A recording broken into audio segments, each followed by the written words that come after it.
देखिए, वह हम लोगों ने पिछले क्लास में अम्ल के बारे में पीएच मान और पीएच स्केल के बारे में पढ़ लिया था हमने, ठीक है। अब हम लोगों को आज पढ़ना है दैनिक जीवन में पीएच के महत्व, यानी हमारे दैनिक जीवन में पीएच के क्या क्या महत्व हैं उन सबको पढ़ेंगे, ठीक है। अगर दैनिक जीवन में पीएच के महत्व की बात की जाए तो बुआ फर्स्ट आपको जो पढ़ना है उसे क्या है, इसमें पाचन तंत्र में पीएच का महत्व। पाचन तंत्र समझते हो ना, पाचन तंत्र बोलते हैं जैसे कि हम भोजन करते हैं तो भोजन का जो पाचन होता है तो पाचन क्रिया के उपरांत हमारे शरीर में क्या बनता है, ग्लूकोज का निर्माण होता है, ठीक। लेकिन वह ग्लूकोज क्या होता है, जब हम सांस लेते हैं ऑक्सीजन जब हमारे शरीर में प्रवेश करता है तो कहाँ जाता है ऑक्सीजन, रक्त में मिलकर फिर पहले तो क्या जाता है फेफड़े को जाता है, फेफड़ा में क्या करता है कि रक्त में हीमोग्लोबिन के साथ मिलकर हमारे कोशिकाओं तक पहुंचता है और वहां पे केमिकल रिएक्शन होती है और उसके बाद उसमें क्या होती है, हमें शरीर में ऊर्जा प्राप्त होता है। लेकिन आज हम लोग जो पढ़ रहे हैं पीएच के महत्व पर, यानी पाचन तंत्र में जो पीएच का महत्व है आज हम उसके बारे में पढ़ेंगे, ठीक है। तो देखिए पाचन में अगर पीएच की महत्व बात की जाए तो देखिए यहाँ पे लिखा गया है कि हमारे पेट में हाइड्रोक्लोरिक अम्ल बनते रहता है। देखो पेट में जो भोजन को विखंडित करने के लिए, यानी जो हम अमाशय में हमारे किस तरह का कौन सा बुआ स्राव होता है, तो हाइड्रोक्लोरिक अम्ल जिसे अमाशय रस भी कहते हैं, क्या कहते हैं, अमाशय रस। और जो हमारे भोजन को क्या करते हैं, पचाने में सहायक होता है। यही लिखेंगे जो हम आपको बोर्ड पे लिखे हुए हैं और इसी चीज को समझा देते हैं, आप अपने कॉपी में सेम चीज को क्या कर लोगे, नोट कर लोगे, ठीक है। पाचन में सहायक होता है, इसका पीएच मान लगभग 1 के करीब रहता है, 1.0। आपसे पूछेगा हाइड्रोक्लोरिक अम्ल का पीएच मान, ठीक है, कितना होता है बुआ, 1 होता है। और हमारे पेट का जब पीएच मान कितना होता है, 1 के लगभग आता है, तो इससे हमारे पेट में कोई नुकसान नहीं होता है। यानी जब बुआ हमारे पेट का पीएच मान 1 होगा तो हमें कोई नुकसान नहीं होता है। लेकिन अपच के कारण, अपच समझ सकते हैं ना, यानी किसी कारणवश या किसी तरह का खाना अगर क्या कि कुछ गड़बड़ खा लिए उसमें, या ज्यादा ऑयली फूड खा लिए जैसे कि जिसमें तेल की मात्रा अधिक हो, तो सब क्या करता है हमारे सेहत के लिए नुकसानदायक होते हैं। तो अपच के कारण जब पेट में अम्ल की मात्रा एक निश्चित सीमा के ऊपर हो जाती है, जैसे कि अगर बढ़ के 1 हो जाए, 1 तो होता ही है, 2 हो जाए, 1.5 हो जाए, यानी उसका जो निश्चित पीएच मान है उससे बढ़ जाए या घट जाए तो क्या हो जाती है, वही लिखा है सीमा के ऊपर हो जाती है, जिसके कारण पेट में गैस और जलन होने लगती है। याद रखिएगा, अपच के कारण क्या हमारे पेट में गैस और जलन उत्पन्न होने लगती है और इसी के प्रभाव को नष्ट करने के लिए हम लोग हल्के भस्म एंटासिड का प्रयोग करते हैं। इसी बात को लिख लेना है। क्या लिखोगे, एक बार ध्यान से सुनो, फिर से एक बार रिपीट कर देते हैं बुआ।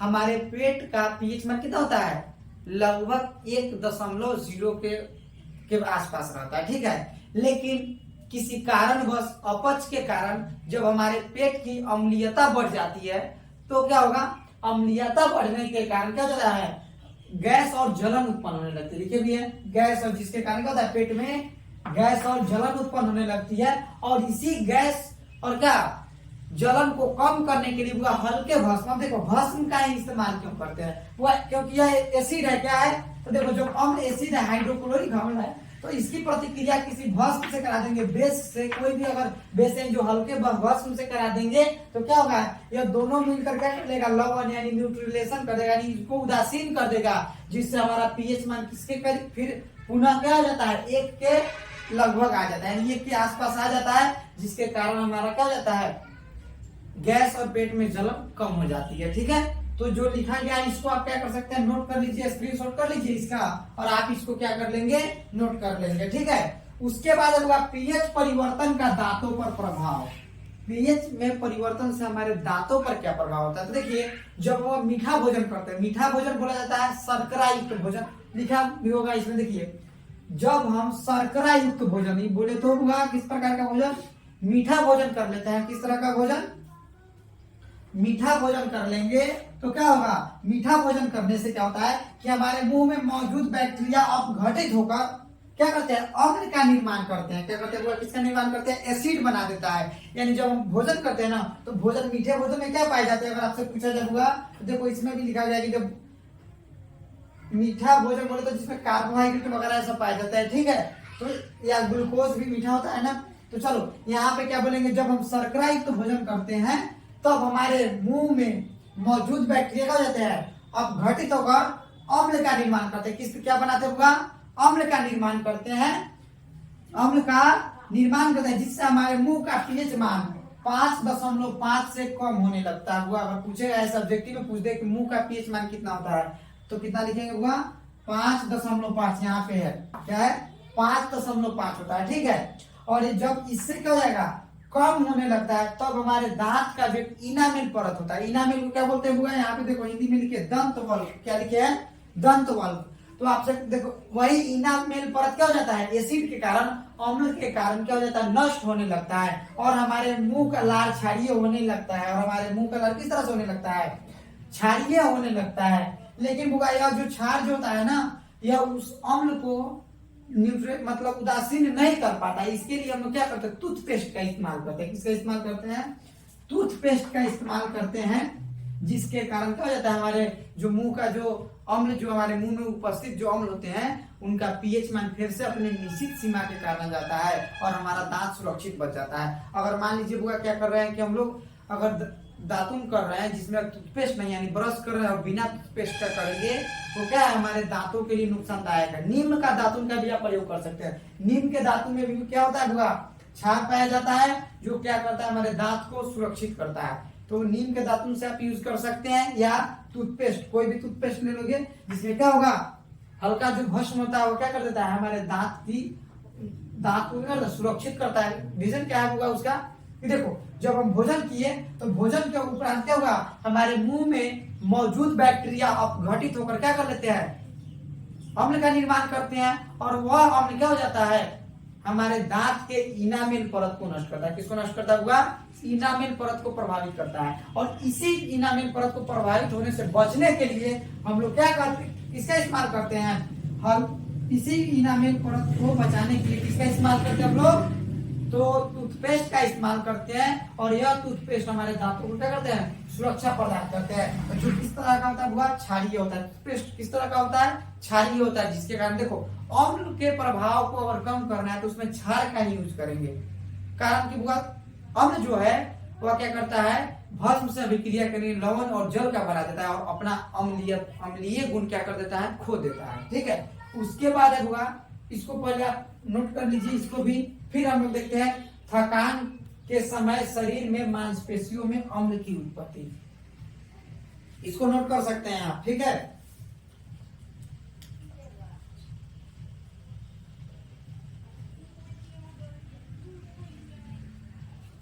देखिए अब क्या हुआ, थकान के समय मांसपेशियों में अम्ल की उत्पत्ति। तो देखिए यहाँ पे क्या है, अम्ल कैसे बनता है। ठीक है, तो बुआ जब हम करके हार्डवर्क करते हैं तो हमारे शरीर के कोशिकाओं में ऑक्सीजन की कमी होने लगती है, और ऑक्सीजन की कमी के कारण हमारे मांसपेशियों में क्या हो जाता है, लैक्टिक अम्ल उत्पन्न होता है। किस तरह का अम्ल हुआ? लैक्टिक अम्ल, याद रखिएगा, लैक्टिक अम्ल बनता है। किस तरह का अम्ल बनता है बुआ? लैक्टिक अम्ल बनता है, और यह लैक्टिक अम्ल क्या कर देता है, हम लोगों को दर्द उत्पन्न कर देने लगता है। किस तरह का क्या करता है बुआ? लैक्टिक जो अम्ल होता है वह क्या करता है कि दर्द, हमारे मांसपेशियों में दर्द को उत्पन्न कर देता है। ठीक है, दर्द या करापन जिसको लिख सकते हैं। बस इतना ही बात को इसमें लिखिएगा। एक बार फिर से समझा देते हैं, सुनो ध्यान से। क्या लिखेंगे? जब हम क्या शारीरिक परिश्रम करते हैं तो क्या हो जाता है, हमारे शरीर के मांसपेशियों में ऑक्सीजन की कमी होने लगती है, और ऑक्सीजन की कमी के कारण हमारे मांसपेशियों में क्या, लैक्टिक अम्ल का स्राव होता है। किसके हुआ? लैक्टिक अम्ल का स्राव होता है, जिसके कारण हमारे मांसपेशियों में दर्द या करापन उत्पन्न होने लगता है। इसी चीज को बैक करके आप क्या कर लोगे, सुन लोगे और सेम बात लिख दीजिएगा, या अभी आपको जो स्क्रीन पे जो परिभाषा आपको दिख रहा होगा उस परिभाषा को क्या कर लीजिए, आप उससे भी इसको नोट कर सकते हैं। ठीक है, या मेरा बात सुनकर आप क्या करिए, इसको लिख लीजिए। वीडियो को फिर से बैक कर लीजिए, अगर एक बार में सुनकर नहीं लिख पा रहे हो तो उसको भी लिख लीजिए। देखिए अब हम लोगों को पढ़ना होगा 4 नंबर, अम्ल के प्रयोग से बर्तनों के धब्बों को दूर करना। अब देखिए अम्ल के प्रयोग से बर्तनों के धब्बों को, किस प्रकार के बर्तनों में अम्ल का हम लोग प्रयोग करते हैं धोने के लिए। ठीक है, देखिए जो कॉपर के बर्तन होते हैं, यानी जो तांबे के बर्तन होते हैं, उनको ऐसे अगर रखने से क्या हो जाता है, वह ऑक्सीजन से अभिक्रिया करके कॉपर ऑक्साइड का मतलब लेयर एक बना लेते हैं, अपने सतह के ऊपर एक अपना कॉपर ऑक्साइड का लेयर बना। किस तरह का वो लेयर बना लेते हैं? कॉपर ऑक्साइड का और यह भास्मिक होता है। किस तरह का होता है बुआ? भास्मिक होते हैं, यानी बोल सकते हैं भास्मिक कॉपर ऑक्साइड के परत जम जाता है और इसी को नष्ट करने के लिए, खत्म करने के लिए क्या कर सकते हैं हम लोग? नींबू के टुकड़े का प्रयोग करते हैं। और नींबू के टुकड़े में क्या पाया जाता है? नींबू के रस में सिट्रिक एसिड पाया जाता है और वह सिट्रिक एसिड क्या करता है? यह भास्मिक कॉपर ऑक्साइड से अभिक्रिया करके बना लेता है कॉपर एसिटेट सिट्रेट बना लेता है। क्या बना लेता है? कॉपर सिट्रेट बना लेता है। और यह कॉपर सिट्रेट करता है पानी के माध्यम से, यानी जो धोते हैं उसको तो जल के साथ वो क्या जाता है? बाहर निकल जाते हैं और हमारे जो बर्तन होते हैं उनके चमक वो वापस लौट आते हैं। तो यही बात लिखा गया है, कॉपर के बर्तनों पर भास्मिक कॉपर ऑक्साइड के परत जम जाने के कारण उनकी चमक क्या हो जाती है? खराब हो जाती है, यानी बदरंग हो जाती है, लिखा गया है। और यहाँ पे चूंकि नींबू के रस में क्या पाया जाता है? सिट्रिक अम्ल रहता है। किस तरह का अम्ल पाया जाता है? सिट्रिक एसिड पाया जाता है। याद रखिएगा, नींबू रस में कौन सा एसिड? सिट्रिक एसिड पाया जाता है। और यह सिट्रिक एसिड क्या करता है कि भास्मिक कॉपर ऑक्साइड के परत के साथ अभिक्रिया करके, देखो लिखा है ना, नींबू में उपस्थित सिट्रिक एसिड भास्मिक कॉपर ऑक्साइड से क्या करता है? अभिक्रिया करके कॉपर सिट्रेट का निर्माण कर लेता है। और यह कॉपर सिट्रेट जल के माध्यम से क्या है? जल के साथ क्या जाता है? बाहर निकल जाते हैं। तो इस तरह से होगा अम्ल के प्रयोग से बर्तनों को साफ करना समझ गए। फिर से एक बार बता देते हैं, देखो क्या लिखे हैं? कॉपर के बर्तनों पर भास्मिक ऑक्साइड के परत लग जाते हैं। किस तरह के परत जम जाते हैं? भास्मिक कॉपर ऑक्साइड के परत जम जाते हैं। और नींबू में देखो, चूंकि नींबू में कौन सा एसिड पाया जाता है? सिट्रिक एसिड पाया जाता है। और वह सिट्रिक एसिड को क्या कर देते हैं हम? सिट्रिक एसिड को उसके सतह पे रगड़ देते हैं, यानी नींबू के टुकड़े को जब हम लोग रगड़ते हैं तो रगड़ने से क्या हो जाता है? नींबू में जो अम्ल पाया जाता है वह कॉपर ऑक्साइड से, यानी उसका तो नेचर किस तरह का? भास्मिक होगा और वह भस्म है, और नींबू में क्या है? अम्ल है। दोनों आपस में क्या कर लेते हैं? अभिक्रिया करके कॉपर स्टेट बनाता है जो जल के साथ बाहर निकल जाते हैं। तो आप इसको क्या कर सकते हैं? नोट कर सकते हैं।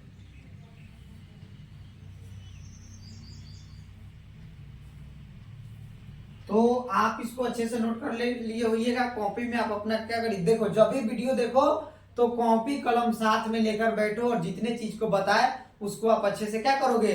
नोट करोगे, ठीक है। चलिए इसके बाद क्या करते हैं हम आपको मिट्टी का पीएच है और है जलीय पीएच और जलीय जीव और प्रकृति द्वारा उदासीनीकरण की व्यवस्था उसको समझाते हैं। तब तक आप इतना को क्या करें? नोट करें।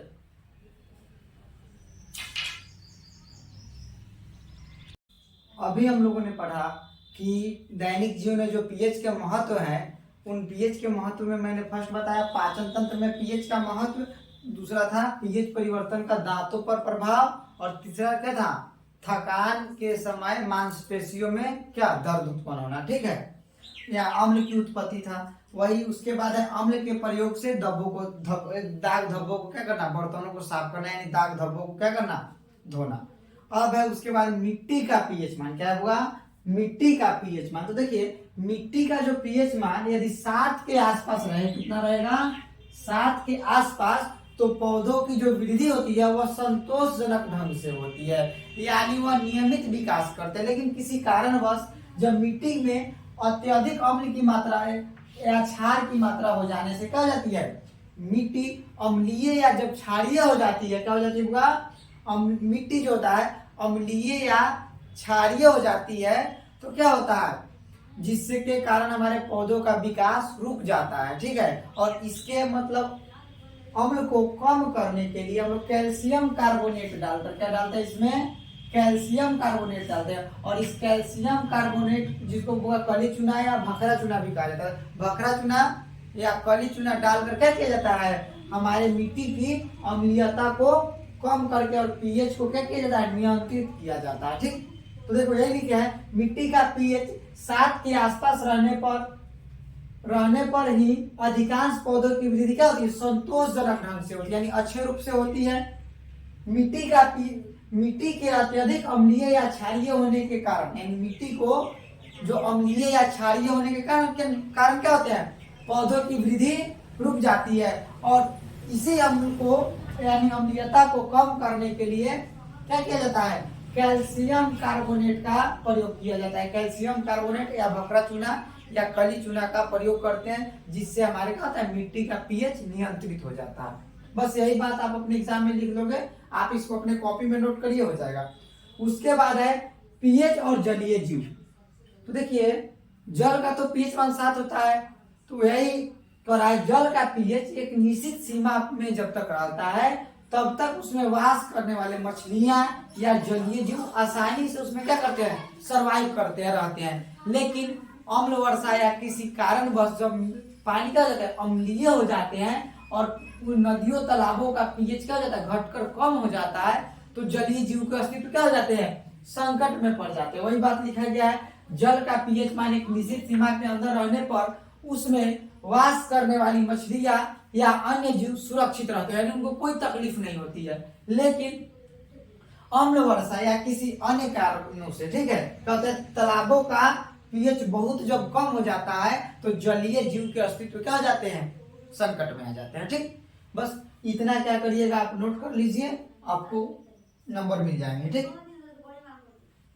उसके बाद होगा प्रकृति द्वारा उदासीनीकरण की व्यवस्था। प्रकृति द्वारा उदासीनीकरण की व्यवस्था, तो देखिए क्या है कि नेटल एक प्रकार का पौधा है जिसे कई स्थानीय नामों से जाना जाता है, जैसे बिछुत्ती या उरकुसी कहते हैं, याद रखेंगे।